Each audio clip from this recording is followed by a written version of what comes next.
Ara partim d'aquesta primera arribada, en aquesta primera etapa inicial, que ha de donar sortida aquest any, amb aquests espais cedits pels ajuntaments, i hem buscat l'alternativa perquè cada capital tingui un espai ja consolidat en aquesta fase més de desplegament operatiu, on van arribant aquesta musculació dels diferents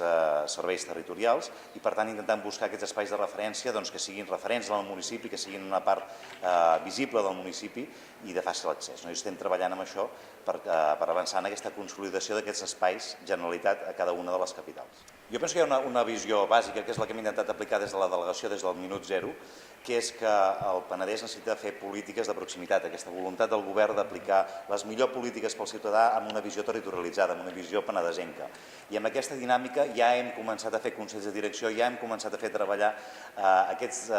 directors de serveis territorials que a dia d'avui ho eren de la Catalunya central, ho eren de Barcelona, ho eren de Tarragona, però que també estaven exercint al Penedès i per tant també eren directors dels serveis territorials del Penedès. Per tant ja hi ha una línia de treball clara, que és intentar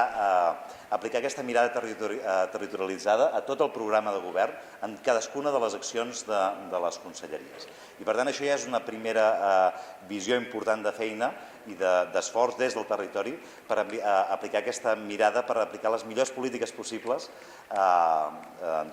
des del territori. Amb l'arribada dels serveis territorials tindrem referents en el territori que ja gestionaran aquesta realitat de cada una de les conselleries i per tant avançarem d'una manera més eficient en aquesta territorialització de l'acció de govern. I no només això, sinó que els espais que s'obriran també seran oficina d'atenció al ciutadà i per tant també guanyarem un espai de facilitat per aquests tràmits que sovint s'han de fer.